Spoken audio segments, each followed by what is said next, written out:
Hello बच्चों, मैं हूँ आपकी हिंदी मैम। हिंदी सीखने और सिखाने की प्रक्रिया में आज हम लोग बसंत पाठ्य पुस्तक से कक्षा 7 की पहली कविता हम पंछी उन्मुक्त गगन के पढ़ेंगे। ये कविता शिवमंगल सिंह सुमन द्वारा लिखी गई है। आज़ादी हम सबको पसंद है, चाहे वह मनुष्य हो या कोई भी पक्षी हो, पशु हो, सबको आज़ादी पसंद है। इस कविता में पिंजरे में बंद पक्षी की करुण पुकार है। हम पंछी उन्मुक्त गगन के पिंजरबद्ध न गा पाएंगे, कनक तीलियों से टकराकर पुलकित पंख टूट जाएंगे। पिंजरबद्ध का मतलब हो गया पिंजरे में बंद, उन्मुक्त यानी कि आजाद, पुलकित कहते हैं कोमल को। कनक तीलियों, यहाँ कनक तीलियों कहा गया है सोने के पिंजरे की कड़ियों को। तो यहाँ पक्षी क्या कहते हैं कि हम आजाद रहने वाले पक्षी हैं, हम स्वतंत्रता से आकाश में उड़ने वाले पक्षी हैं, हमें पिंजरे में बंद मत करो। हम पिंजरे में गा नहीं पाएंगे, अर्थात हम चहचहा नहीं पाएंगे। पिंजरा यदि सोने का भी हो तो भी पिंजरे के कड़ियों से टकराकर हमारे कोमल पंख टूट जाएंगे। हम बहता जल पीने वाले मर जाएंगे भूखे प्यासे, कहीं भली है कटुक निवौरी कनक कटोरी की मैदा से। यहाँ पक्षी देख रहे हो, पक्षी उड़ते हुए कितने अच्छे दिखाई देते हैं। वो पेड़ पर बैठते हैं, वो अपनी मर्जी से आकाश में उड़ते हैं, कभी कुछ खाते हैं या पानी पीते हैं। लेकिन यदि हम उन्हें पिंजरे में बंद कर देते हैं तो वो बहुत ही दुखद अवस्था में रहते हैं। तो इसीलिए वो कहते हैं कि हम बहता जल पीने वाले, हम अपनी चोंच में नदी नालों का जल भरकर पीना चाहते हैं। हम मर जाएंगे भूखे प्यासे, हम पिंजरे में बंद होकर भूखे प्यासे मर जाएंगे। कहीं भली है कटुक निबौरी, निबौरी कहते हैं नीम की कड़वी फलियों को, कनक कटोरी की मैदा से। कनक यानी सोना, सोने की कटोरी में यदि मुझे स्वादिष्ट भोजन भी मिले तब भी मुझे आजाद रहकर नीम की कड़वी निबौरियां पसंद है। ठीक है, यहाँ पर पक्षी क्या कहते हैं कि हमें आजाद छोड़ दो, हमें आपका स्वादिष्ट भोजन पिंजरे में बंद होकर नहीं चाहिए, हमें आजादी से कड़वा भोजन भी अच्छा लगता है। स्वर्ण श्रृंखला के बंधन में अपनी गति उड़ान सब भूले, बस सपनों में देख रहे हैं तरु की फुनगी पर के झूले। ठीक है, यहाँ सोने के पिंजरा में बंद होकर हम अपनी गति भूल गए हैं, हम उड़ना भूल गए हैं, बस यहाँ पिंजरे में बंद रहकर सपना देख रहे हैं कि हम तरु मतलब पेड़, फुनगी कहते हैं सबसे ऊंची सिरा को या पेड़ की शाखा की अंतिम सिरा को, जहाँ पर कोमल पत्ते निकलते हैं। तो पक्षी को वहां पर बैठना और झूलना बहुत पसंद है। तो पक्षी पिंजरे में बंद होकर सिर्फ सपने देख रहे हैं कि कब हम यहाँ से आजाद होंगे और कब हम पेड़ की फुनगी पर बैठकर झूला झूलेंगे।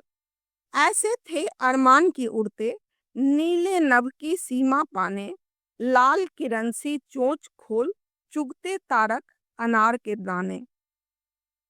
पक्षी अपना अरमान बता रहा है, अपनी इच्छा बता रहा है कि ऐसे थे अरमान की उड़ते, यानी हमारे ऐसे अरमान थे, हमारे ऐसे सपने थे कि हम सिर्फ उड़ते। कहाँ उड़ते? नीले आकाश की सीमा को खोजने, यानी कि हम उड़ते ही रहते। और लाल किरण सी चोंच खोलकर, पक्षी ने अपने चोंच को लाल किरण से तुलना की है कि हमारा चोंच लाल किरण के समान है और इससे हम तारे जैसे दानों को चुनना चाहते हैं, चुगकर खाना चाहते हैं। ठीक है, अब आगे बढ़ते हैं। होती सीमाहीन क्षितिज से इन पंखों की होड़ा होड़ी, या तो क्षितिज मिलन बन जाता या तंती सांसों की डोरी।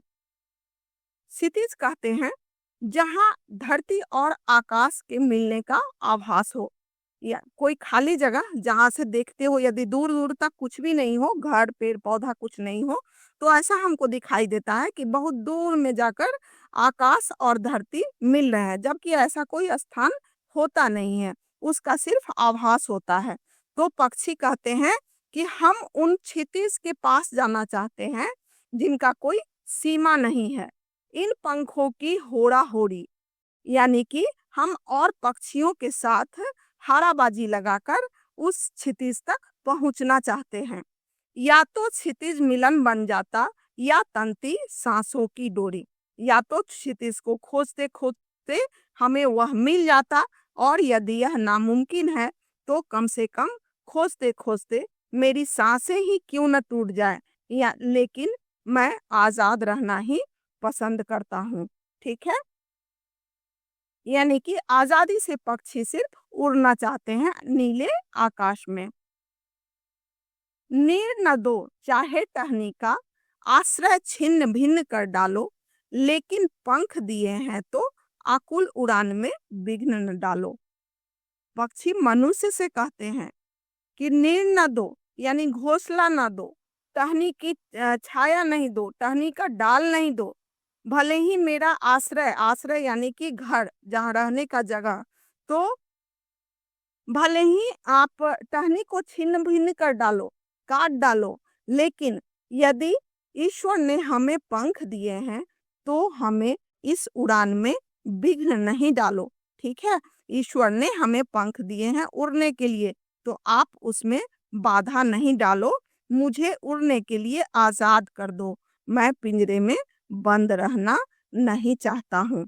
ठीक है, इसके कवि हैं शिवमंगल सिंह सुमन। अब हम लोग कविता का आशय समझ चुके हैं, तो आगे बढ़ते हैं प्रश्नोत्तर की ओर। हर तरह की सुख सुविधाएं पाकर भी पक्षी पिंजरे में बंद क्यों नहीं रहना चाहते? तो इसका उत्तर आप क्या लिखोगे? आपने कविता का अर्थ समझ लिया है, तो इसका उत्तर आप अपनी मर्जी से भी लिख सकते हो। क्या लिखना है मैं एक बार समझा देती हूँ। पिंजरे में पक्षी अपनी आजादी खो देते हैं, जबकि उन्हें स्वतंत्रता पसंद है। वे खुले आकाश में उड़ना चाहते हैं, नदी झरनों का बहता जल पीना चाहते हैं, वे कड़वी निगौड़ियां खाना चाहते हैं, परंतु पिंजरे में बंद नहीं रहना चाहते हैं। पक्षी उन्मुक्त रहकर अपनी कौन कौन सी इच्छाएं पूरी करना चाहते हैं? देखियो, पक्षी की कई इच्छाएं इस कविता में व्यक्त की गई है, जैसे कि कड़वी निगौड़िया खाना, आकाश में उड़ान भरना, बहता हुआ शीतल जल पीना, पेड़ की सबसे ऊंची टहनी पर झूलना, क्षितिज से मिलने के लिए पक्षियों के साथ होड़ लगाना, ये सब इनकी इच्छा है और ये इच्छाएं ये पूरी करना चाहते हैं।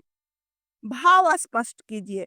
या तो क्षितिज मिलन बन जाता या तंती सांसों की डोरी। जब भी भाव स्पष्ट करने के लिए आए तो हमें लिखना पड़ता है कि यह किस कविता से ली गई है ये पंक्ति, और इसके कवि का नाम भी लिखना जरूरी होता है। ठीक है, उसके बाद इसका भाव लिखोगे कि पक्षी कहते हैं कि आजाद रहते हुए या तो हमें क्षितिज मिल जाता, यानी कि उड़ते हुए हमें धरती और आकाश का मिलन दिखाई दे जाता, मिल जाता, या फिर हम उड़ते हुए अपने प्राणों को त्याग देते, लेकिन हमें आजादी से प्राण त्यागना भी पसंद है, परंतु पिंजरे में रहना मुझे नहीं पसंद है।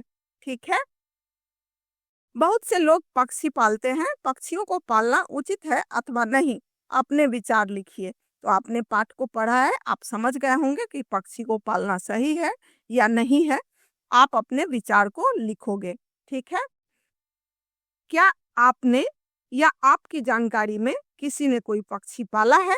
उसकी देखरेख किस प्रकार की जाती होगी, लिखिए। तो ठीक है, ये आप अपनी मर्जी से लिखोगे।